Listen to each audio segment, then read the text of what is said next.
العام علامہ عارف حسین صاحب آف کراچی اپنے مخصوص انداز میں خطاب فرمائیں گے. میں قبلہ سے درخواست کرتا ہوں کہ تشریف لائیں اور اپنے مخصوص انداز میں خطاب فرمائیں. اپنی مثال آپ کسی تعارف کے محتاج نہیں. علامہ صاحب تشریف فرما ہیں, آپ کے سامنے فضائل اور مسائل بیان فرمائیں گے. دعائے خالق کی کائنات محمد و آل محمد کے صدقے میں اس انجمن کو کامیاب کامران فرمائے. تمام عمروں کے جو بھی محنت ہے تعاون کیا ہے مالک اجر عظیم عطا فرمائے.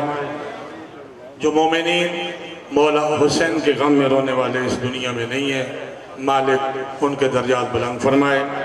خصوصاً جناب مختار علی زرداری, جناب سکندر علی زرداری, جناب منظور علی زرداری صاحب, مالک ان کی قبر کو روشن منور فرمائے. سکندر علی زرداری صاحب, مالک ان کے درجات بلند فرمائے. جو بھی جتنے بھی مولا علی کی ولا رکھنے والے, غم حسین میں رونے والے, جو آپ صاحب مومنین دنیا میں جہاں جہاں بھی وہ انتقال کر گئے ہیں, مالک ان کے درجات بلند فرمائے. خالق کائنات سے کی بارگاہ میں دعا ہے 14 کے صدقے میں اپنی وحدانیت نصیب فرمائے. چونکہ ہمارے لیے دنیا بھر میں یہی پیغام ہے, وہ لے کے حمد ہے, لے کے سجدہ ہے, اس کے سوا کسی کو سجدہ نہیں ہے. وحدہ لا شریک ہے, مالک اپنی وحدانیت نصیب فرمائے.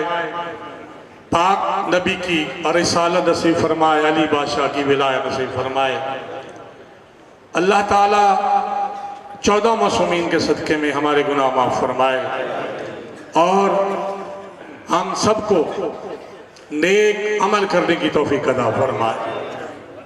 سرکار امیر کائنات امیر المومنین جس کو سجدہ کرتا ہے, مولا علی کی اگر محبت ہے تو اسی مولا علی کی ولایت رکھنے والے پہ ضروری ہے کہ وہ سجدہ ضرور کرے کہ جسے علی بادشاہ سجدہ کرتا ہے میں اسے کیوں نہ سجدہ کروں. سجدہ یہ محبت آل محمد کی طرف سے اللہ کو سجدہ ہے. ان ہستیوں کو سجدے کی ضرورت نہیں تھی, کیوں کیا ہے سجدہ؟ اس کے لیے ایک شعر ہے, پاک سینوں میں پروان چڑھتی رہی نماز, پاک سین پاک بی بی کا ہے. صلوات پڑھیں محمد و آل محمد.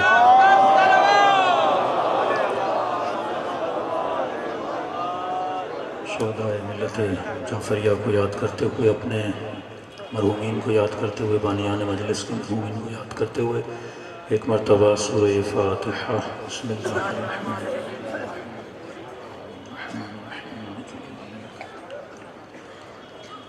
بسم اللہ الرحمن الرحیم. واللہ احد اللہ الصمد قل هو اللہ احد اللہ الصمد. ربنا تقبل منا انك انت السمیع العلیم. صلوات پڑھیں محمد و آل محمد کی.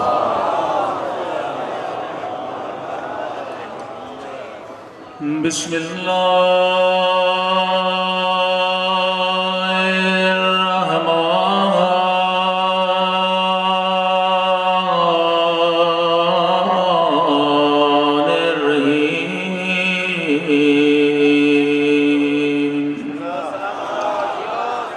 الحمد للہ رب العالمین.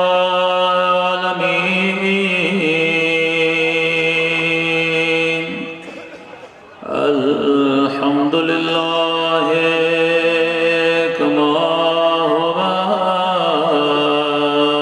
أهله.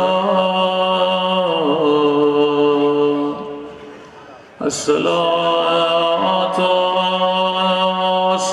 والسلام على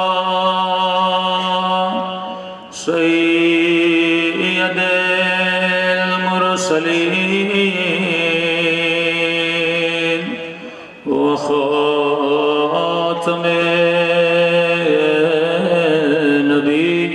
النبيين أبي القاسم محمد.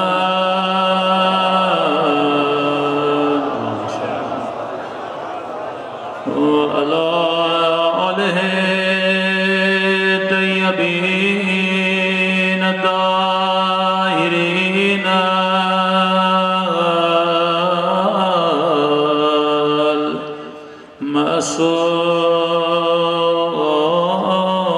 المعصومين. سب مل کے اپنے مولا کے ظہور کی دعا.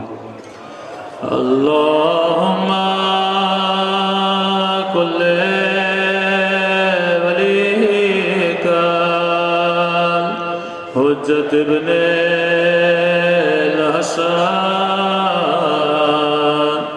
صلواتک علیہ وعلی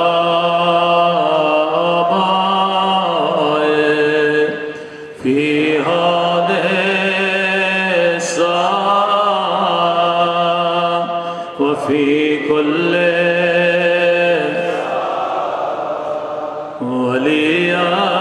وليان وحافظا وقائدا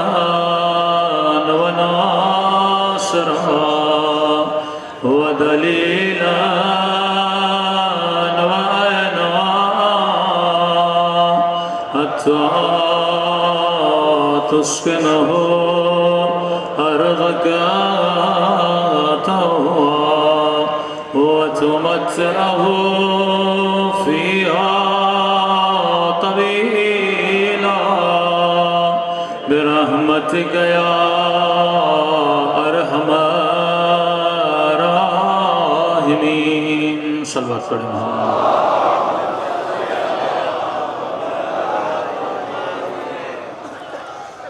بسم اللہ الرحمن الرحیم. رب اشرح لی صدری ویسر لی امری واحلل عقدۃ من لسانی یفقهوا قولی.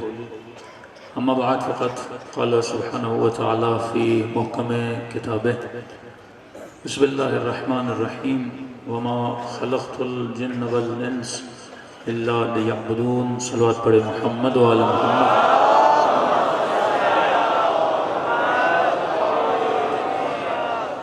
دعا ہے پروردگار عالم ہم سب کی عبادتوں کو اپنی بارگاہ میں قبول فرمائے اور جس مقصد زندگی کی خاطر جس مقصد حیات کی خاطر یہ مجالس رکھی جاتی ہیں خدا ان مقاصد میں بھی ہم سب کو کامیابی نصیب فرما دے. میری عادت نہیں کہ مجھ سے پہلے کوئی پڑھے اور ان کو بولا جائے آپ ختم کریں. مجبوری یہ ہوتی ہے کہ وقت اذان قریب ہے اور ایک عمل مستحب ہوتا ہے ایک عمل واجب ہوتا ہے. دو لفظ یاد رکھیے ایک ہے اہم ایک ہے مہم. کربلا میں حبیب وہ بنا جس نے اہم اور مہم کے فرق کو سمجھا. کربلا میں ہور وہ بنا جس نے اہم اور مہم کے فرق کو سمجھا. بچوں کے سمجھانے کے لیے انگلش میں اگر بولیں تو important and most important. Urdu میں کہیں تو ضروری اور بہت ضروری. اگر ہمیں یہ پتہ نہ ہو کہ اس وقت ضروری کیا ہے اور بہت ضروری کیا ہے, اس وقت واجب کیا ہے اور اوجب کیا ہے. ایک فکر جو بہت پہلے سے ہماری مجالس میں پھیلائی جاتی ہے کہ بھائی مجلس افضل ہے یا نماز افضل ہے. یہ سوال ہی بیسیکلی غلط ہے. جو نماز اور مجلس کا مقابلہ کروائے یہ بالکل ایسے ہے کہ انسان پوچھے کہ محمد افضل ہے یا علی افضل ہے. مفاضلہ آپ کروا سکتے ہیں لیکن اس طرح تقابل آپ نہیں کروا سکتے. نماز کس کی؟ خدا کی.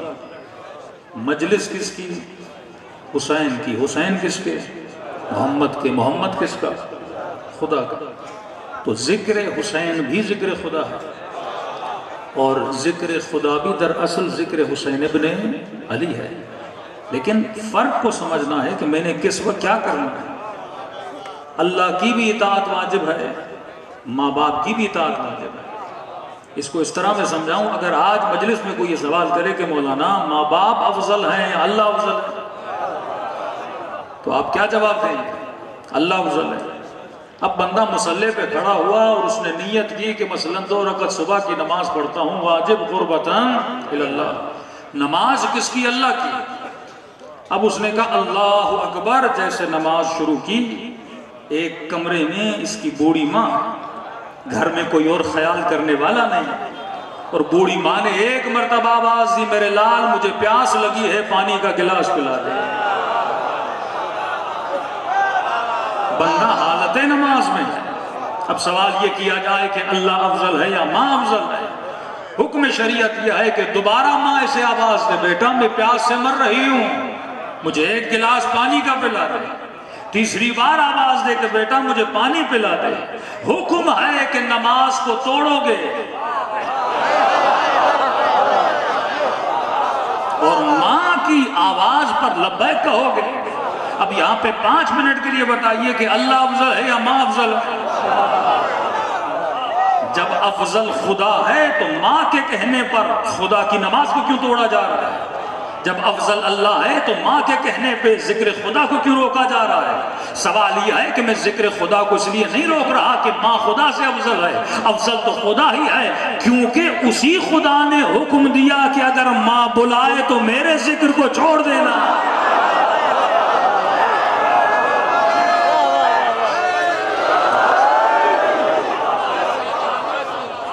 یہ سوال ہی غلط ہے کہ مجلس افضل ہے یا نماز افضل ہے۔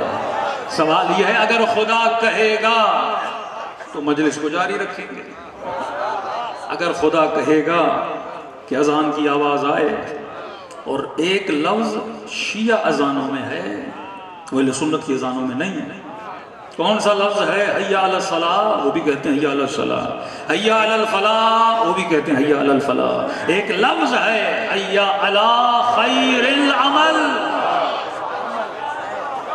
یہ جو علی کی ولایت کو مانتے ہیں وہ اس لفظ کو اپنی اذانوں میں لاتے ہیں، جو ولایت کا اقرار نہیں کرتے وہ اپنی اذانوں میں یہ لفظ نہیں لاتے۔ جو خود کو شیعہ کہتے ہیں، اثنا عشری کہتے ہیں، جو حجت خدا کو ماننے والے ہیں، وہ اپنی اذانوں میں کہتے ہیں کہ حی علی خیر العمل، اے مسلم، اے مؤمن، اے علی والے، اس عمل کی طرف آ جو ہر عمل سے بہتر ہے۔ جب یہ جملہ علی نے اپنی اذانوں میں کہا، حسن ابن علی نے اپنی اذانوں میں کہا، حسین ابن علی نے اپنی اذانوں میں کہا، ایک سوال ہے، کربلا کی جنگ ہو رہی ہے، جنگ کربلا ہے، ظہر عاشور نا، کتنی محبت ہے حسین کو سعید سے، کتنی محبت ہے حسین کو جون سے، کتنی محبت ہے بنی ہاشم کے جوانوں سے۔ میں سوال کروں گا مولا نماز افضل یا آپ کا صحابی افضل ہے؟ فرمایا سعید تو بوڑھا ہے، تیرا دل ہے کہ تو حسین کا دفاع کرے، تو سعید میں نماز پڑھتا ہوں اور تو حسین کی نماز کا دفاع کرو۔ یہ فکر ہے حی علی خیر العمل ہے کہ کل کو یہ نہ کہے کہ حسین تخت و تاج کے لیے کربلا گئے، کل کو یہ نہ کہے کہ یزیدی بھی نماز پڑھتے تھے، حسین بھی نماز پڑھتا تھا۔ ارے فرق ہے یزید کی نماز پڑھنے میں اور حسین کی نماز پڑھنے میں۔ حسین کی نماز معرفت خدا والی نماز ہے، حسین کی نماز قد قامت الصلاۃ ہے، وہ کھڑی نماز ہے، یزید کی سوئی ہوئی نماز ہے۔ کھڑے ہونے کا مطلب کیا؟ یہ وہ نماز ہے جو بندے کو معراج کراتی ہے، یہ وہ نماز ہے جو بندے کو مقام جنت تک لے کر جاتی ہے۔ یزیدی نمازی لاکھیں پڑھو، وہ نماز شیطان جیسی نماز ہے، سجدہ خدا کو کر رہا تھا پر کر اپنی ذات کے لیے رہا تھا۔ کہ سعید حسین کی حفاظت کرنی ہے، جہاد کرنا ہے، جی مولا کا میری نماز کی حفاظت کر۔ اضطرار کی حالت میں مولا نے نماز پڑھی، میدان جنگ میں جو نماز ہوتی ہے بڑی مختصر نماز، لیکن پڑھی میرے مولا نے۔ کہتے جب مولا نماز پڑھ رہے تھے، جب رکوع کی حالت میں ہوتے تھے، سینکڑوں تیر ہیں جو سعید کے سینے پہ لگے، بوڑھا اتنا ہے کہ کمر جھکی ہوئی، آنکھوں کے ابرو اتنے بڑے تھے کہ نظر نہیں آتا تھا۔ تاریخ لکھتی ہے سعید نے رومال اتارا، اپنے ماتھے پہ اور پیشانی پہ باندھا، کمر جھکی ہوئی تھی، ایک رومال کس کے اپنی کمر پہ باندھا، اور تیروں کی بارش ہو رہی تھی، کوئی تیر سعید کی آنکھ میں لگتا تھا، کوئی تیر سعید کے ماتھے پہ لگتا تھا، کوئی تیر سعید کے سینے پہ لگتا تھا۔ تاریخ لکھتی ہے اتنے تیر لگے کہ بدن سے خون بہنے لگا، اب جب خون بہنے لگا تو بدن میں کپ کپاہٹ طاری ہو گئی۔ ایک مرتبہ سعید نے مڑ کے دیکھا کہ مولا حسین ابھی قیام کی حالت میں، بدن میں طاقت نہیں، اتنا قریب تھا کہ سعید جھکتا ہوا، اس کا سر جھکنے لگا۔ اس نے دونوں ہاتھوں کو اپنی کمر پہ رکھا اور اپنے بدن کو کہا بس اتنی مہلت دے، حسین سجدے میں چلا جائے، کیونکہ اگر میں جھکوں گا وہی تیر حسین ابن علی کو لگے گا۔ یہ حی علی خیر العمل، مقصد مجلس یہ ہے۔ مجلس کا مقصد نہیں کہ ہم روئیں، غوا کریں اور چلے جائیں۔ اگر مجلس مجھے جنت کا راستہ نہ دکھائے، اگر مجلس کے ذریعے سے میرے وجود میں معرفت حسین نہ آئے۔ کسی نے میرے مولا زین العابدین سے پوچھا، مولا آپ سب کہتے ہیں کہ آپ کے بابا کی شہادت سجدے میں ہوئی، کہاں سجدے میں ہوئی؟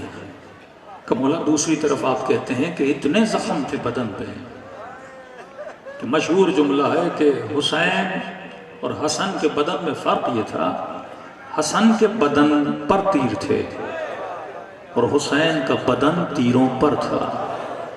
اب تصور کیجئے اگر تیر کی لمبائی اتنی بھی ہو اور مولا حسین کا بدن تیروں پر ہے تو کم از کم زمین تیر کی لمبائی کے مطابق مولا حسین کی پیشانی سے فاصلے پر ہے۔ سجدہ کہاں کیا جاتا ہے؟ خاک پر۔ سجدہ کہاں کیا جاتا ہے؟ مٹی پر۔ کہ مولا جو بدن تیروں پر ہو اس بدن میں سجدہ کیسے کیا جائے؟ یہاں میرے مولا زین العابدین کی آنکھوں میں آنسو آ گئے۔ فرمایا تو سچ کہتا ہے بدن تیروں پر تھا، لیکن میرے بابا نے اپنے دونوں ہاتھوں سے خاک کربلا کو جمع کرنا شروع کیا۔ اتنی خاک جمع کی کہ حسین کی پیشانی خاک کربلا پہ جا کے پڑی۔ زندان شام میں آدھی رات کا وقت ہے، امام سجاد دیکھتے ہیں بی بی زینب وضو کرتی ہے، لیکن جب وقت نماز ہوتا ہے تو بیٹھ کے نماز پڑھتی ہیں۔ یہ عالمہ مکتب علی ہیں۔ بیٹھ کے نماز بندہ تب پڑھتا ہے جب اتنی تکلیف ہو کہ کھڑا نہ ہو سکے۔ ایک مدینے میں زینب کی ماں نے بیٹھ کے نماز پڑھی، ایک مدینے میں سیدہ زینب نے بیٹھ کے شام میں نماز پڑھی۔ تو مولا نے فوراً سوال کیا، بھوپھی اماں کوئی تکلیف ہے؟ فرمایا سجاد میرے لال، زندان میں کھانا بہت کم آتا ہے، میں سارا کھانا بچوں میں تقسیم کرتی ہوں۔ اب زینب کے بدن میں طاقت نہ رہی کہ کھڑے ہو کر نماز پڑھے، تو بندہ 5 منٹ کتنا سوچے، میرا تو پیٹ بھی بھرا ہوا ہے۔ اس بی بی کے بدن پہ تو تازیانے بھی لگے۔ اور الوداع کرتے ہوئے امام حسین نے فرمایا بہن زینب مجھے نماز تہجد میں یاد رکھنا۔ مولا حسین آپ کو کیا ضرورت ہے کہ بی بی زینب نماز تہجد میں یاد رکھے؟ نماز تہجد میں کسے یاد رکھا جاتا ہے؟ ہم جملہ کرتے ہیں اللہم اغفر فلا، اے خدا فلا کو بخش دے۔ کیا حسین کو بخشش کی ضرورت ہے؟ علیہ باللہ جو امام معصوم ہے وہ کہے کہ بہن زینب نماز شب میں یاد رکھنا۔ یہ بی بی زینب کو پیغام نہیں، اپنے شیعوں کو پیغام ہے کہ جب قنوت نماز تہجد میں ہاتھ اٹھاؤ تو حسین کی وصیت کو یاد کرنا، اور جب حسین کی وصیت یاد آئے گی تیری آنکھوں میں کربلا کے صدقے میں خدا آنسو جاری کر دے گا۔ اور پھر میرے مولا فرماتے خدا 2 آنکھیں کبھی قیامت میں نہیں روتی، ایک وہ آنکھ جو حسین کے غم پہ روتی ہے، دوسری وہ آنکھ جو اپنے گناہوں پہ روتی ہے۔ یہ 2 آنسو خدا نے آپ کو دیے ہیں، مقصد کسی کی دل آزاری نہیں ہے، لیکن آج تک نہیں ہوا ہماری زندگی میں کہ اذان آ جائے اور ہم مجلس کو کنٹینیو رکھیں۔ ایک وقفہ دیا کریں کم از کم بیچ میں نماز کا، تاکہ جن کو نماز پڑھنی وہ جا کے نماز پڑھ لیں۔ اگر ہم وقفہ نہیں کریں گے تو اس گناہ میں ہم شامل ہیں، مطلب ہم لوگوں کو مہلت ہی نہیں دے رہے نماز پڑھنے کی۔ یہاں ذکر حسین سنا، وہاں مسجد میں جا کے نماز پڑھی تو اس کا سارا ثواب بانیان مجلس کو ملتا ہے۔ یعنی کہ ایسی نماز جس کے قلب میں حسین کا غم بھی ہے، اور جو کان حسین کا ذکر سن چکے ہیں اور وہی زبان جا کے ذکر خدا کرے گی تو یہ نماز کربلائی نماز بن جاتی ہے۔ صلوات پڑھے محمد و علی محمد۔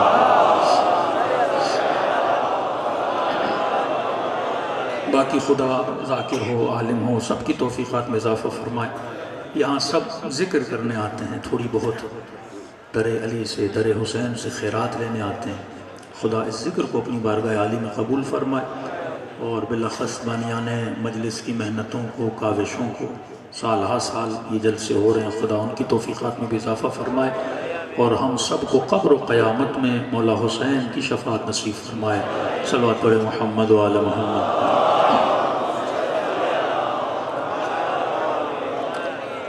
مجلس ہے امام ہادی علیہ السلام کی، پورا سال اس امام کی ایک مجلس ہوتی ہے، پورا سال مولا حسین کی سینکڑوں مجلسیں ہوتی ہیں، مولا علی کی بھی سینکڑوں مجلسیں ہوتی ہیں، لیکن بقیہ ہمارے امام اس اعتبار سے بڑے مظلوم ہیں کہ آپ امام حسن عسکری کی ایک ہی مجلس کرواتے ہیں، امام ہادی کی ایک ہی مجلس کرواتے ہیں، اور افسوس سے یہ ہوتا ہے کہ کئی لوگ آتے ہیں پڑھنے کے لیے لیکن امام ہادی پہ کچھ نہیں پڑھا جاتا۔ مولا حسین کا ذکر ہم پورا سال سنتے ہیں، لوگوں کو پتہ ہے مولا کی ولادت، مولا کی شہادت، امام نے کون سا بہترین کارنامہ انجام دیا دین اسلام کے لیے، لیکن امام ہادی، امام عسکری، امام رضا، امام موسیٰ کاظم، سال میں ایک دن ہم اہل بیت کا اور اہل بیت میں سے ایک امام کا مناتے ہیں۔ تو مختصر وقت میں امام کے تھوڑا تعارف کرا دیں کہ جس امام ہادی کے ہم ماننے والے ہیں، ہادی مطلب وہ امام جو لوگوں کو ہدایت دے رہے ہیں، وہ امام جس کے ملنے کے بعد بندے کا قلب جو ہے وہ ہدایت پا جائے۔ سب سے بڑا کام جو امام ہادی نے کیا، 3 سے 4 کام امام ہادی نے اپنے زمانے میں کیے۔ پہلا کام امام ہادی کا تھا دفاع ولایت امیر المومنین علیہ السلام، کیونکہ مامون تھا، قاتل امام ہے پر مامون دشمن علی بن ابی طالب نہیں تھا۔ مامون اپنی دربار میں دیبل کو بلاتا تھا، اپنی دربار میں اپنے سامنے دیبل مصائب بھی پڑھتا تھا، دیبل قصیدے پڑھتا تھا علی بن ابی طالب کی فضیلت میں۔ مامون نے کئی مناظرے کروائے امام رضا کی مسیحیوں کے ساتھ، اختلاف حکومتی تھا اور مولا کو قتل کر دیا، لیکن اس طرح سے یہ دشمن علی بن ابی طالب نہیں تھا۔ لیکن امام ہادی جس زمانے میں تھے، وہ زمانہ متوکل کا زمانہ، یہ اشد ترین شقی ترین شخص تھا جس کے دل میں بغض علی بن ابی طالب تھا۔ تبھی امام ہادی نے اپنے زمانے میں یہ زیارت جامع کبیرہ جو شیعہ پڑھتے ہیں، بہترین زیارت، جامع زیارت، یعنی اگر یہ بولا جائے کہ اہل بیت کا کوئی شناختی کارڈ ہے وہ ہمیں دکھاؤ، تو زیارت جامع کبیرہ در اصل شناختی کارڈ ہے اہل بیت علیہ السلام کا، کہ جس میں آپ تمام تر مکاتب کو بتا سکتے ہو کہ اہل بیت کی ڈیوٹی کیا تھی، جس میں آپ بتا سکتے ہو کہ خدا نے اہل بیت علیہ السلام کو کتنی کرامات سے نوازا تھا۔ دوسری زیارت ہمیشہ پڑھیے زیارت غدیر، وہ بھی کس نے سکھائی ہے؟ امام ہادی علیہ السلام۔ اور جتنی زیارتیں ہیں ان میں آپ کو قرآن کی آیتیں بڑی کم نظر آتی ہیں، لیکن جب آپ زیارت غدیر پڑھتے ہو، امام ہادی نے ایک ایک فضیلت مولا امیر المومنین کی زیارت غدیر میں آیتوں کے ساتھ ذکر کیا ہے، کہ گویا یہ پورا قرآن اگر اترا ہے تو علی بن ابی طالب کی فضیلت میں اترا گیا ہے۔ تیسری زیارت زیارت مطلقہ، یہ بھی امام ہادی علیہ السلام سے، یعنی آپ زیارت جامع کبیرہ میں لفظ اللہ کو سرچ کریں گے، یعنی یہاں پہ ذکر خدا ہے، یہاں پہ ذکر اہل بیت ہے۔ امام ہادی نے اپنا ذکر خدا کے ذکر سے جدا کرنے نہیں دیا۔ دوسرا سب سے بڑا کام امام ہادی کا، امام ہادی کے زمانے میں انحرافات بہت تھے، فرقے کے انحرافات۔ کچھ ایسے لوگ آئے جو نام علی بن ابی طالب کا لیتے تھے پر منحرف تھے، کچھ ایسے جو خود کو پیر، خود کو مرشد کہنے والے، بدن پہ سخت لباس پہننے والے، مسجدوں میں آ کے ذکر کرنے والے، تو امام نے کہا ان کا ہمارے بابا علی سے لینا دینا نہیں۔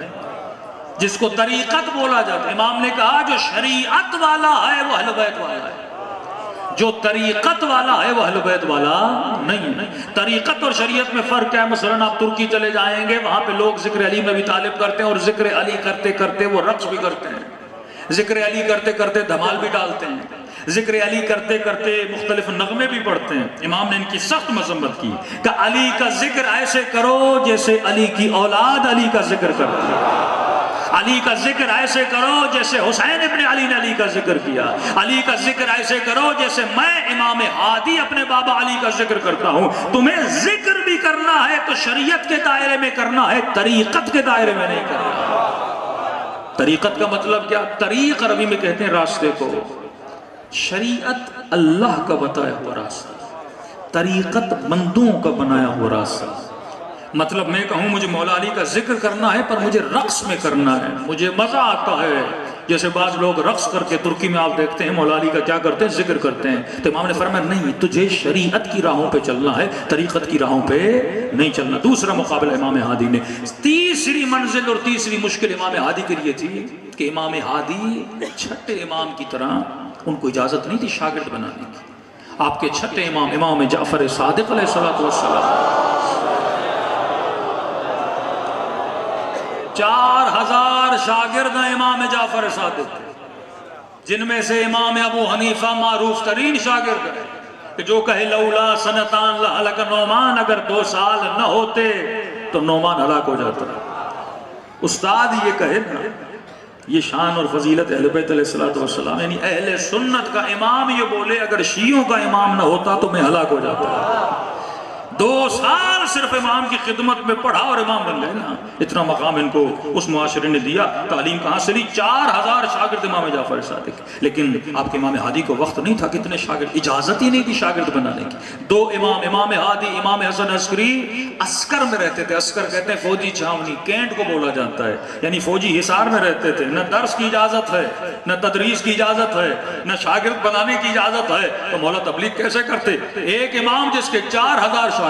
امام ہادی کے ٹوٹل اصحاب اور شاگردوں کو اگر جمع بھی کیا جائے تو وہ ٹوٹل بنتے ہیں 185 شاگرد. اس سے زیادہ امام ہادی کے شاگرد نہیں ہیں. تو امام نے ان شاگردوں سے چوتھا جو سب سے بڑا کام کیا, امام نے اپنے ہر شاگرد کو ایک ایک ملک کی طرف روانہ کر دیا.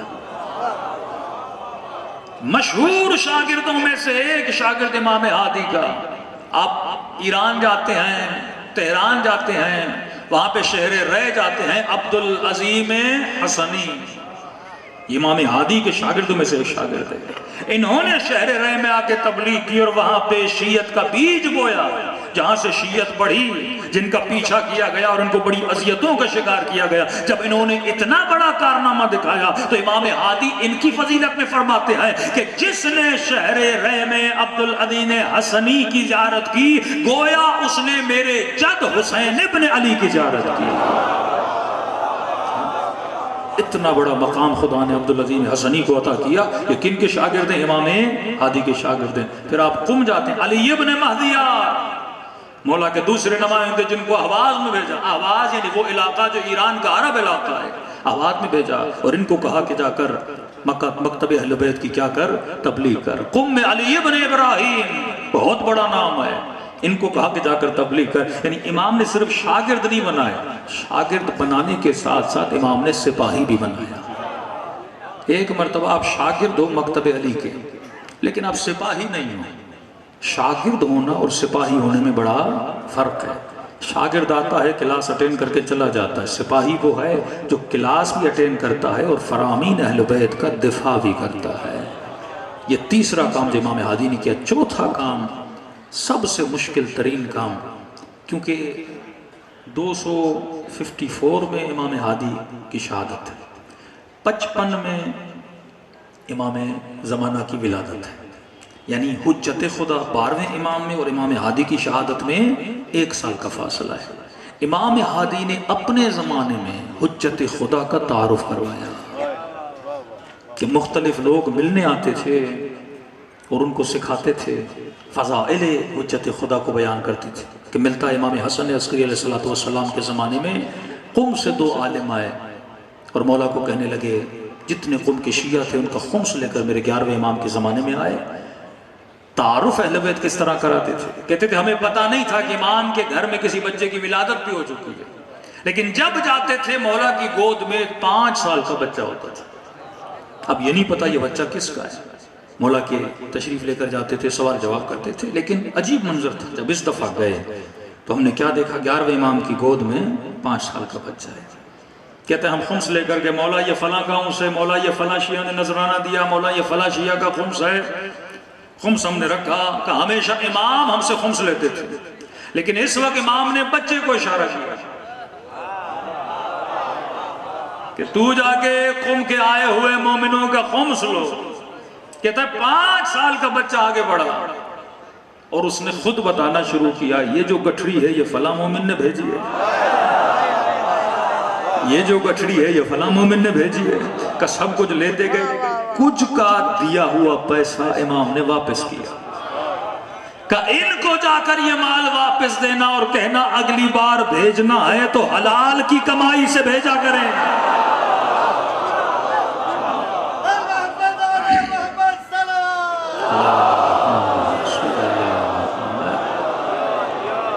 اگلی بار جب بھی بھیجیں حلال کی کمائی سے بھیجیں، حرام کی کمائی سے نہ بھیجیں۔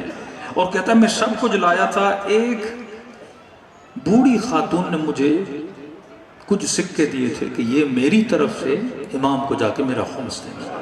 غریب عورت تھی، شاید چرخہ چلاتی تھی، کپڑے سیتی تھی، ان سے جو کمائی ہوئی سال میں 4-5 سکے اس کے بنے، اس نے مجھے دیے۔ اب میں نے جب اتنے پیسے رکھے نا، بندہ کہے گا میں زیادہ دوں امام کو تاکہ امام خوش ہو جائے، تو کہتا ہے وہ ساری چیزیں پڑی ہوئی تھیں، وہ جو اس خاتون نے دی تھی میں نے اپنی جیب میں رکھ لیا تھا، میں نے کہا آخر میں یہ بھی نکال کے دے دوں گا، وزن نہیں تھا اس میں۔ امام نے سب کو نظر انداز کیا، کہا وہ جو مومنہ نے 4 سکے بھیجے وہ مجھے دے، کیونکہ اس نے بڑے خلوص سے بھیجے ہیں۔ ہم یہ نہیں دیکھتے کون لاکھوں دے رہا ہے، ہم یہ دیکھتے ہیں کتنے خلوص سے دے رہا ہے، اگر کم بھی دے رہا ہے۔ اب کہہ رہے ہماری سمجھ میں نہیں آ رہا یہ بچے کو کیسے پتا، کس نے بھیجا، کہاں سے بھیجا، کس خاتون نے بھیجا، اب بھی سمجھ میں نہیں آ رہا۔ یہ قم کا گیا ہوا عالم دین کہتا ہے میرے ذہن میں 2 سوال تھے کہ میں امام سے پوچھوں گا، ان کا جواب میرے ذہن میں نہیں تھا۔ تو کہتا ہے اس بچے نے مجھے غور سے دیکھنا شروع کیا، اس کی آنکھوں میں اتنا نور تھا کہ میں آنکھوں میں آنکھیں ڈال کے دیکھنے کی صلاحیت نہیں رکھتا تھا۔ مجھے کہا قم سے آئے ہوئے عالم تیرے ذہن میں 2 سوال ہیں، تیرا پہلا سوال یہ ہے، تیرا دوسرا سوال یہ ہے۔ مجھے میرے سوالوں کے جواب بھی دیے، اور یہ بچہ کھیلتا کھیلتا گھر کے کمرے کے اندر چلا گیا۔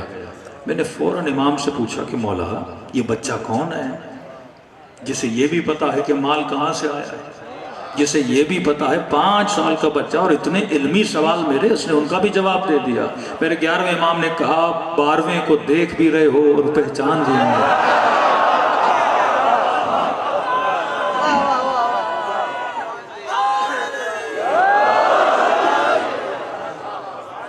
ٹریننگ دی لوگوں، اللہ صلی اللہ محمد۔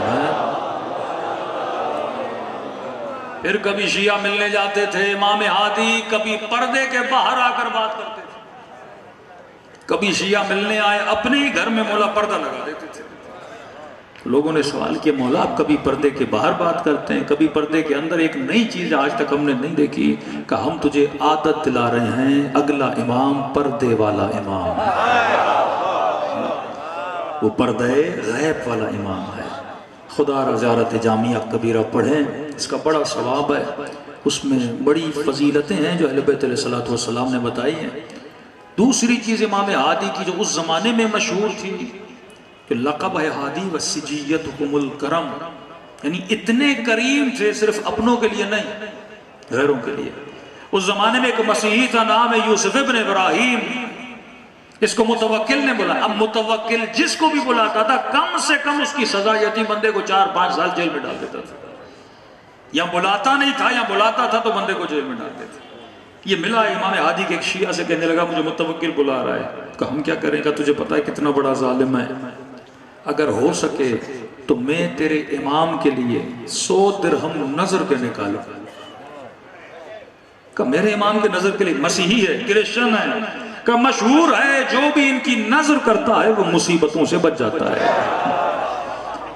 کا نظر کرتے ہیں۔ اس نے 100 درہم نکال کے رکھے، گیا، متوکل نے سے کچھ بھی نہیں کہا۔ نکلنے کے بعد امام ہادی سے ملنے آیا، اور ملنے کے بعد امام ہادی کا شیعہ بن کے واپس روانہ ہو گیا۔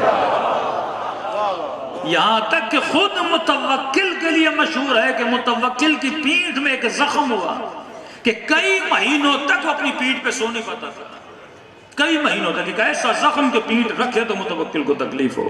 متوکل کی ماں نے متوکل کی شفا کے لیے امام ہادی کے لیے 300 درہم کی نظر مانگی، کہ اگر میرے بیٹے کو شفا مل جائے امام ہادی کی، یعنی دشمن بھی اگر مصیبت میں پڑتے تھے تو امام ہادی کا نذرانہ دیتے تھے. تو کسی نے امام ہادی سے کہا مولا ہم تو یہ سمجھتے تھے آپ صرف اپنے شیعوں کو ٹھیک کرتے اور ان کو شفا دیتے.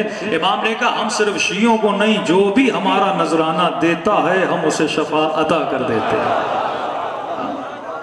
تبھی لوگ سوال کرتے مولانا ہندو تھا لیکن نذرانہ مانگا علی اصغر کے جھولے پر، امام حسین نے بیٹا کیسے دے دیا؟ سخی میں اور کریم میں فرق ہے. ہم سخی تو ہو سکتے ہیں پر کریم شاید نہ ہو. سخی صرف اپنوں کو دیتا ہے، کریم اپنے کو بھی دیتا ہے، کریم غیر کو بھی دیتا ہے. خدا کریم ہے، اللہ کے در پہ اللہ کو پتہ ہے بتوں کو سجدہ کر رہا ہے، پر جب مانگتا ہے تو خدا بت پرست کو بھی دیتا ہے، خدا اپنے کو بھی دیتا ہے. بس فرق یہ ہے غیروں کو تھوڑا ملتا ہے، اپنوں کو بہت زیادہ ملتا ہے. کسی نے امام حسین سے سوال کیا نا مولا ہم آپ کی زیارت کا بڑا شوق رکھتے ہیں، آج دنیا امام حسین کی زیارت کے لیے روانہ ہو رہی ہے، لیکن کہا کہ مولا صرف امیر آ رہے ہیں آپ کی زیارت میں، پیسہ ہے، دولت ہے، صحت ہے، جوانی ہے، طاقت ہے، وہ آپ کی زیارت کے لیے آ رہے ہیں. مولا وہ بندہ جو فقیر ہے، پیسے نہیں، صحت نہیں، بیمار ہے، چل نہیں پا رہا، اتنی مصیبت ہے، اگر زیارت پہ جائے بھی تو اپنے ساتھ ایک اور بندے کو لے جائے، مطلب 2 لوگوں کا خرچہ کر کے جائے. تو امام حسین کو کہا کہ مولا میں نے سنا تھا آپ کریم ہیں. کریم کا مطلب یہ ہے کسی کو خالی ہاتھ نہیں لوٹاتا، کسی کو بھی خالی ہاتھ نہیں لوٹاتا. کہ مولا پھر میرے پاس پیسے نہیں، دولت نہیں، اور اگر میں مر گیا، منکر و نکیر نے مجھ سے پہلا سوال یہ کیا کہ بندہ خدا تھا تو حسینی، لیکن اپنے نام اعمال میں ایک بھی زیارت حسین ابن علی کے لے کر نہیں آیا. تو کیسا عاشق حسین ہے؟ کہ مولا مجھے شرمندگی نہیں ہوگی ملائکوں کے سامنے کہ جب پوچھیں گے تو حسین کا عاشق تھا پر تیرے نام اعمال میں ایک بھی زیارت حسین ابن علی کی نہیں ہے؟ کہتا رو رو کے سو گیا، خواب کے عالم میں مولا حسین کی زیارت نصیب ہوئی. کہ میرے چاہنے والے ہم کریم ہیں، تو نے سچ کہا، ہم کسی کو خالی ہاتھ نہیں لوٹاتے، لیکن سنا ہے نا تو نے تاکید زیارت حسین کہ جتنا ہو سکے حسین کی زیارت پہ آیا کرو، کنجی کمائی جمع کر کے حسین کی زیارت پہ آیا کرو. لیکن اگر واقعاً نہیں آ سکتے، اتنی صلاحیت نہیں کہ حسین کی زیارت کو آؤ، تو امام فرماتے ہم کریم ہیں، تجھے گھر بیٹھے اپنی زیارت کا ثواب عطا کر دیتے. نیت خالص ہو، بندہ جانا چاہے پر جا نہیں سکتا، بندہ تڑپ ہے پر بدن ساتھ نہیں دے رہا کہ اہل بیت کی زیارت کو جائے. فرمایا تو گھر بیٹھے ہماری زیارت کا ثواب حاصل کر سکتے ہو. فوراً کہا کہ مولا وہ کیسے؟ کہ دیکھو اگر خلوص دل سے مجھ حسین کو سلام کرو، خلوص دل سے، میں حکم دوں گا ملائکوں کو کہ لکھیں تیرے نام اعمال میں یہ حسین کا زائر ہے، یہ کریم ہے. اس نے فوراً کہا مولا جو بھی سلام کرے اسے ثواب زیارت ملے گا. امام نے کہا ایک نشانی ہے، اگر نشانی آ جائے. اس سال ایام فاطمیہ میں ایک اہل سنت ہمارے ساتھ تھا قافلے میں، ان کے ساتھ ایک معجزہ بھی ہوا. اگر بندے کا دل پاک ہو، نیت خالص ہو نا ہدایت لینے کی، کیونکہ وہ ہادی ہیں، ممکن نہیں وہ آپ کو ہدایت نہ دے. ہدایت کی دعا کا حکم خدا نے دیا ہے کہ ہر نماز میں ڈیلی بندہ کہتا ہے اہدنا الصراط المستقیم، خدا مجھے ہدایت دے. اور دعا مانگنے کے بعد بھی بندے کو ہدایت نہ ملے، اس کا مطلب دل ناپاک ہے. اگر دل پاک ہو بندے کو فوراً ہدایت مل جائے. یہ اہل سنت کا مومن جب بھی میں ذکر جناب سیدہ کرتا اس کی آنکھوں سے آنسو بہنا شروع ہو جاتے. میں نے کہا وہ کون سی چیز ہے جس نے تجھے مکتب آل محمد میں لایا اور تو کربلا کے پہنچا؟ کہتے ہیں مولانا ایک ہی میرا سوال تھا جو میں نے اپنے تمام علماء سے کیا. میں نے کہا کون سا سوال؟ کا سوال یہ تھا کہ نبی کی بیٹی دربار میں گئی ہیں. کہا پہلے مجھے کہتے تھے نہیں گئی ہے، شیعہ جھوٹ بولتے ہیں. لیکن کہتا جب میں نے جلالی کا تقریر سنی، اس نے کہا گئی تھیں اور الیاذ باللہ وہ قصوروار تھیں، وقت کا حاکم حق پر تھا، کہتا ہے تشویش پیدا ہوئی۔ پھر میں نے طاہر القادری کی تقریر سنی، اس نے بھی اپنی تقریر میں کہا کہ نبی کی بیٹی گئی تھی۔ میں نے کہا پھر یہ تو سب اہل سنت کو پتا ہے، اس میں کون سی نئی بات ہے؟ آپ کس چیز کی وجہ سے شیعہ ہوئے؟ یا دل میں رغبت پیدا ہوئی کہ امام حسین نے تجھے کربلا بلایا ہے؟ کوئی تو ایسی امام حسین کو تمہاری عادت پسند آئی ہے کہ جس کی وجہ سے کربلا بلایا۔ اتنی میرا مسئلہ یہ نہیں کہ حق پہ تھی نہیں تھی، آج مولوی یہ بحث کر رہا ہے نا نبی کی بیٹی حق پہ تھی یا خلیفہ حق پہ تھا نا، کہ میرا مسئلہ یہ نہیں تھا۔ کہتے ایک ہی بات سوچ سوچ کے میں روتا ہوں، ایک ہی بات سوچ سوچ کے میں روتا ہوں۔ میں نے کہا کون سی بات؟ کہ یہی سوچتا ہوں کہ ضرورت کیا پڑی کہ گھر سے نکل کے دربار گئے۔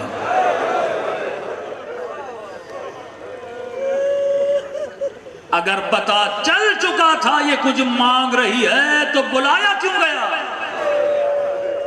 کہ اگر میں ہوتا، مجھے پتا چلتا نبی کی بیٹی کچھ مانگ رہی، میں گھر جا کے ان سے پوچھتا، یہ سارا مباحثہ، یہ سارا ٹاکرا گھر پہ ہوتا، یہ سارا مناظرہ گھر پہ ہوتا، یہ دلیلیں جو نبی کی بیٹی دیتی رہی اور وقت کا حاکم دیتا رہا، یہ گھر پہ جا کے گفتگو ہوتی۔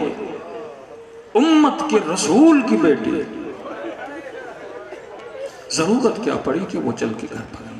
میں نے کہا تیرا دل پاک ہے، خدا یقیناً تجھے کچھ نہ کچھ دکھائے گا۔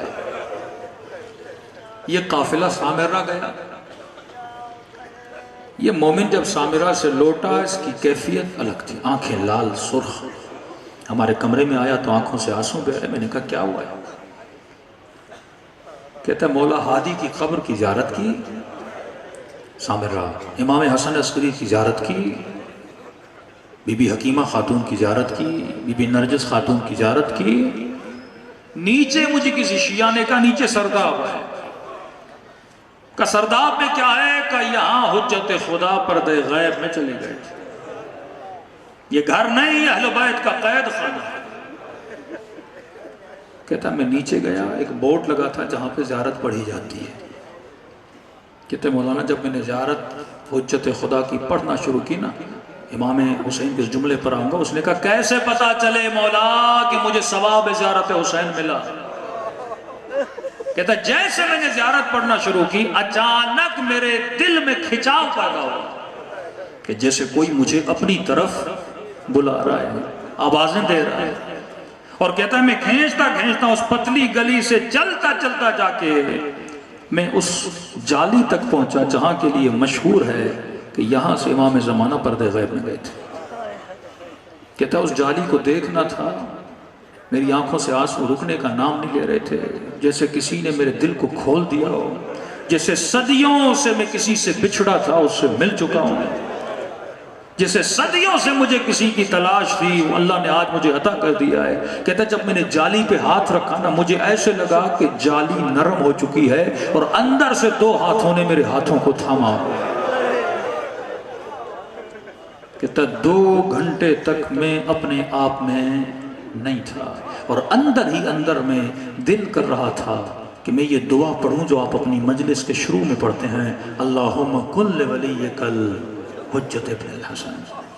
اس مومن نے کہا مولا حسین طلب ہے، عشق ہے، آپ کریم ہیں، کہ مجھ حسین کو خلوص دل سے سلام کرو، میں حکم دوں گا لکھیں تیرے نام اعمال میں اس نے حسین کی زیارت کا ثواب حاصل کیا۔ کہ مولا پتہ کیسے چلے؟ امام نے کہا جب مجھ حسین کو سلام کرو اور نہ چاہتے ہوئے تیری آنکھوں سے آنسو نکل آئیں، کہ مومن یہ مت سمجھنا یہ تیرے آنسو ہیں، حسین نے تیرے آنسوؤں کے ذریعے تجھے تیرے سلام کا جواب دیا ہے۔ یہ ہے دل کا ٹوٹنا۔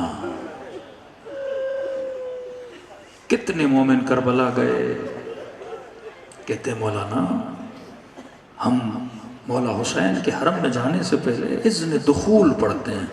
اذن مطلب اجازت، دخول یعنی اندر جانے کی اجازت۔ ادخل یا اللہ، ادخل یا رسول اللہ، ادخل یا مولاتی یا فاطمہ الزہرا۔ اے خدا کیا حسین کے حرم میں آ جاؤں؟ یا رسول اللہ آ جاؤں حسین کے گھر میں؟ مولا علی داخل ہو جاؤں؟ کہ جب میں اجازت مانگ رہا ہوں مجھے کیسے پتا چلے حسین نے اجازت دی ہے کہ اندر آ جا؟ ایسے تو صدام بھی گیا حسین کے حرم میں نماز پڑھ کے آیا، ایسے تو کئی زانی اور فاسق بھی کعبے کے اندر جاتے اور نمازیں پڑھ کے آتے ہیں، ایسے تو کئی بدکار بھی کعبے کی چھت پہ جا کے نمازیں پڑھ کے آتے ہیں، مجھے کیسے پتا چلے کہ حسین نے اجازت دے کر اندر بلایا ہے؟ معصوم فرماتے وہی روش ہے، جب اذن دخول پڑھو اور پڑھتے پڑھتے تیرا دل ٹوٹ جائے اور آنکھوں سے آنسو جاری ہو جائے تو سمجھنا حسین نے تجھے اجازت دی ہے کہ آجا میرے حرم میں، آجا میرے زائر۔ معرفت کا دروازہ دل سے کھلتا ہے۔ مصائب سنو، اگر دل ٹوٹے تو سمجھ لو سجاد تجھ سے راضی ہو گیا۔ مصلی عبادت پہ کھڑے ہو جاؤ، سر سجدے میں جائے، حسین کے سجدے کو یاد کرو، دل ٹوٹ جائے گا۔ جب ایاک نعبد و ایاک نستعین پڑھو، جب کہو اہدنا الصراط المستقیم، تو یہ سوچا کرو تیرا بدن سالم ہے۔ لیکن میرے چوتھے امام فرماتے میرے بابا کے بدن پہ 1000 زخموں سے زیادہ زخم تھے۔ ایک مومن نے سنا بڑا رویا، کہتا میں پوری رات روتا رہا اور اپنے بدن کو دیکھتا رہا، کبھی اپنے ہاتھوں کو دیکھتا، کبھی اپنے بازوؤں کو دیکھتا، کبھی اپنے سینے کو دیکھتا، دیکھ دیکھ کر اگلے دن پھر چوتھے امام کی خدمت میں گیا۔ میں نے کہا مولا آپ نے فرمان کا، میں پوری رات روتا رہا اور اپنے بدن کو دیکھتا رہا، دیکھنے کے بعد میں نے اندازہ لگایا بدن میں اتنی طاقت نہیں ہے کہ 1000 سے زیادہ زخم لگے، مولا بدن چھوٹا ہے، 1000 سے زیادہ زخم زیادہ ہیں۔ میرے چوتھے امام نے رو کر کہا ربحن علی ربح، تو سچ کہہ رہا ہے بدن میں اتنی جگہ نہیں، لیکن ایک زخم پہ دوسرا زخم تھا۔ جہاں کسی نے نیزہ مارا وہیں پہ کسی نے تیر مارا، اور فرمایا جسے کچھ بھی نہ ملا نا اس نے میرے بابا کو پتھر اٹھا کے مارا تھا۔ فرق حسین اور فرق امام ہادی شہادت میں کیا؟ امام ہادی کو زہر ملا، لیکن امام حسن عسکری کہتے ہیں بابا کے بدن پہ کوئی نشان نہیں تھا۔ جب میں نے بابا کے جنازے کو اٹھایا، امام ہادی کے جنازے کو، بدن پہ کوئی نشان نہیں تھا، زہر ملا، زہر اتنا تھا کہ امام ہادی کی روح پرواز کر گئی، لیکن بدن صحیح سالم تھا۔ لیکن جب اپنے بابا کا بدن اٹھا رہے تھے، رو کر کہہ رہے تھے یا ابا عبداللہ، بابا میں آپ کا بدن اٹھا رہا ہوں صحیح سالم ہے، مجھے نہیں پتا زین العابدین نے حسین کے بدن کو کیسے دیکھا ہوگا۔ ایک بھی جگہ بدن پہ ایسی نہیں تھی جو خالی ہو۔ گھوڑے دوڑانے والے نے کہا ابن سعد جب گھوڑے دوڑا رہا تھا نا، میں نے اپنے کانوں سے حسین کی پسلیوں کے ٹوٹنے کی آواز سنی تھی۔ وقت عصر قریب ہے اور دعاؤں کے جملے ہیں۔ امام زمانہ فرماتے ہیں ہر روز نماز عصر کے بعد خدا مجھے میرے حسین کا خون بھرا کرتا دکھاتا ہے۔ اے مومن تو ایک دن روتا ہے، تیرا امام زمانہ روز نماز عصر کے بعد روتا ہے۔ پھر فرمائے مومن جب آنکھوں میں آنسو ہوں سب سے پہلی دعا میرے ظہور کی کرنا کہ خدا میرا ظہور کرے، میں اپنی دادی کی ٹوٹی ہوئی پسلیوں کا بدلہ لوں۔ مجمع بہت ہے، سوال یہ ہے کہ آج مجلس حسین سے ثواب بشارت حسین کما کر جائیں۔ میری عادت ہے میں مصائب سے پہلے اپنے آقا کو سلام پیش کرتا ہوں تاکہ ہم سب کو ثواب زیارت ملے اور شفاعت حسین نصیب ہو۔ السلام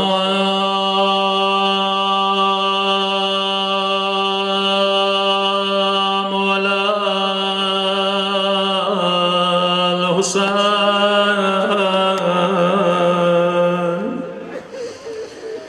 وعلی علی ابن الحسین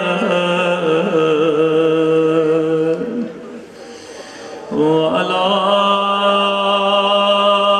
اولاد الحسین وعلی اصحاب الحسین، سب مل کے السلام علی حسین وعلی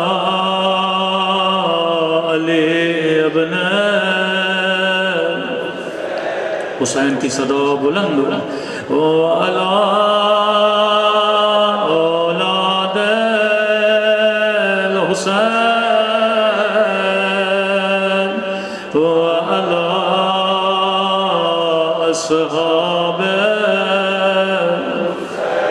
ماشاءاللہ سب مل کے بلند آواز السلام علی الحسین وعلی علی ابن وعلی اولاد وعلی اصحاب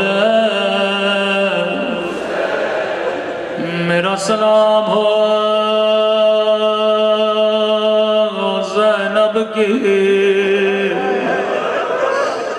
لٹی ہوئی چادر پہ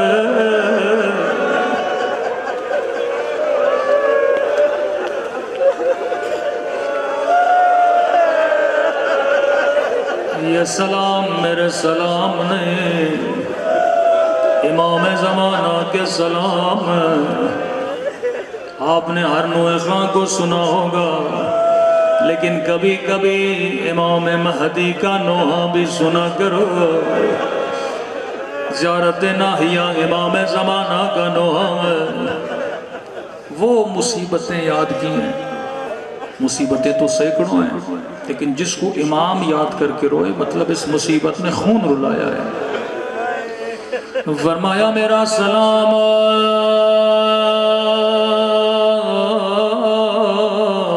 زخمی کلائیوں پہ جنہیں پس گردان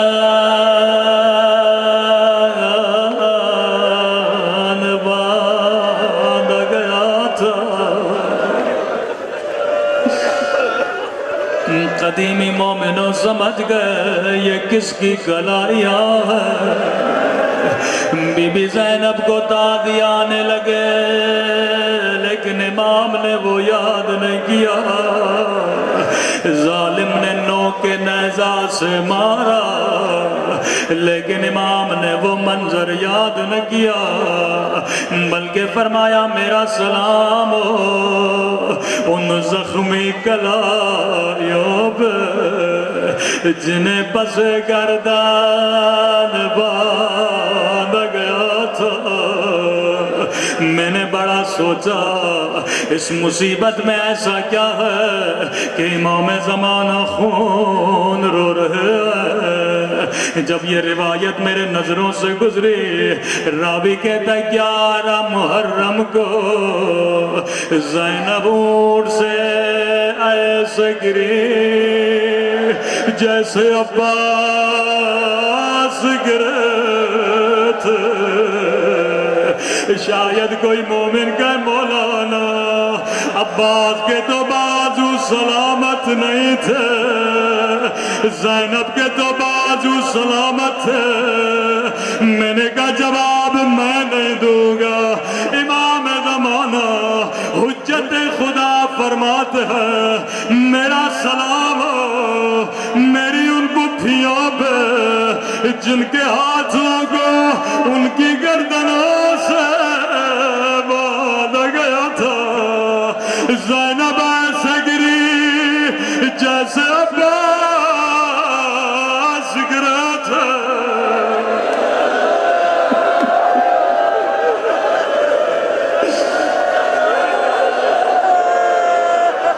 میں قربان امام زمانہ آپ کی مظلومیت پہ فرمایا میرا سلام ان زخمی کلائیوں پہ جنہیں پس گردان باندھ گیا اگلا سلام بڑا درد بڑا سلام ہے، یہ جملے کسی ذاکر کے نہیں، یہ حجت خدا امام زمانہ کے جملے ہیں۔ فرمایا میرا سلام ان ننے سے رخساروں پہ، قدیمی مومنہ مولا نے نام لے لیا،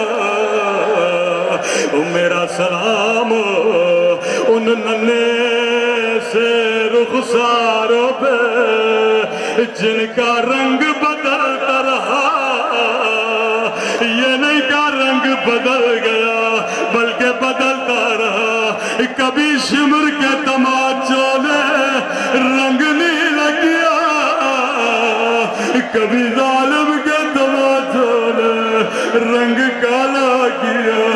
میں اہل سنت کے برادران کو کہنا چاہوں گا، رسول خدا کی حدیث ہے، مسلمانوں کبھی حیوان کو بھی منہ پہ نہ مار کرو، انہوں نے نبی کی نواسیوں کا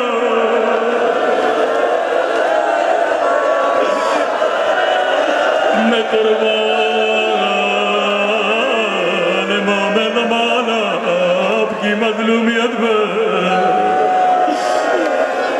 میرا سلام ان زخمی رخساروں پہ اور جن کا رنگ بدلتا رہا، جب یہ رخسار کوفے میں تھے تو رنگ نیلا تھا، جب شام کے زندہ میں رنگ کالا پڑ گیا،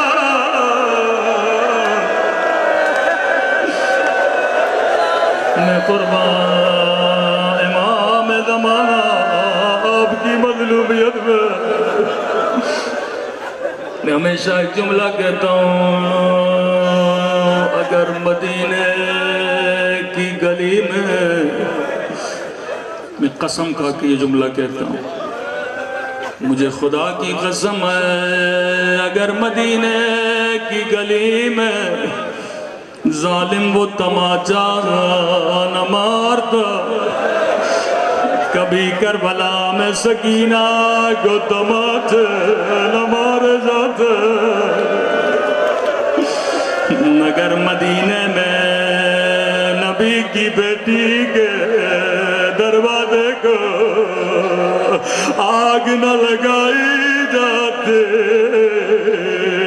کبھی کربلا میں خیموں کو آگ نہ لگتے، اگر مدینے میں پسلیاں نہ توڑی جاتے، اور کبھی کربلا میں حسین کی پسلیاں نہ توڑی جاتے،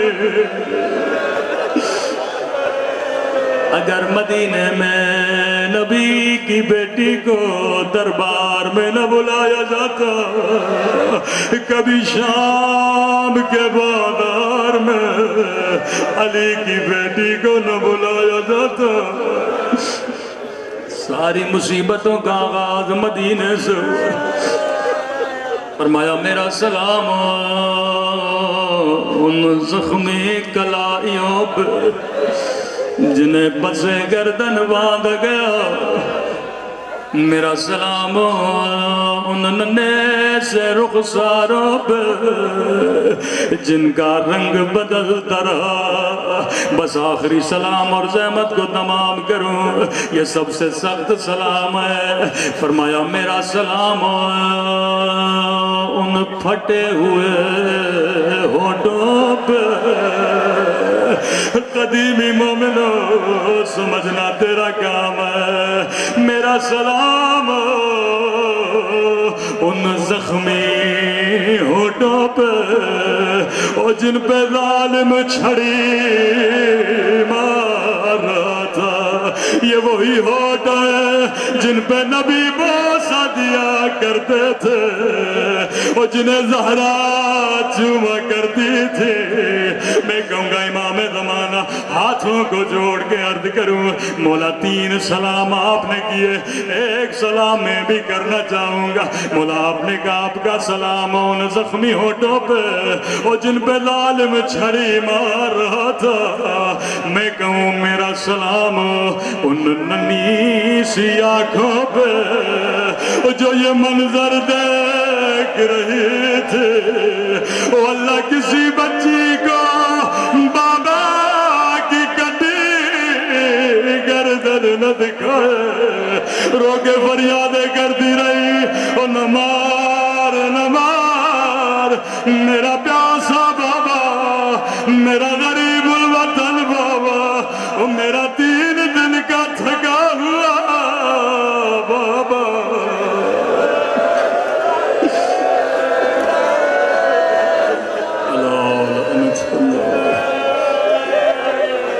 القوم الظالمین. تجھے سکینہ کی یتیمی کا واسطہ, تجھے امام نہم کی یتیمی کا واسطہ ہم سب کے صغیرہ کبیرہ گناہ معاف فرما. مجلس انشاءاللہ شروع رہے گی, ذاکر اہل بیت خطاب کریں گے. جو بھی مومنین بیمار ہیں پریشان ہیں خدا سب کی بیماریوں کو دور فرمائے, سب کی شرعی حاجات کو اپنی بارگاہ عالی میں قبول فرمائے. ایک مومن غائب ہیں عاشق حسین قدری صاحب, خدا بحق امام زین العابدین ان کو رعایت فرما. ربنا تقبل منا انک انت السمیع العلیم.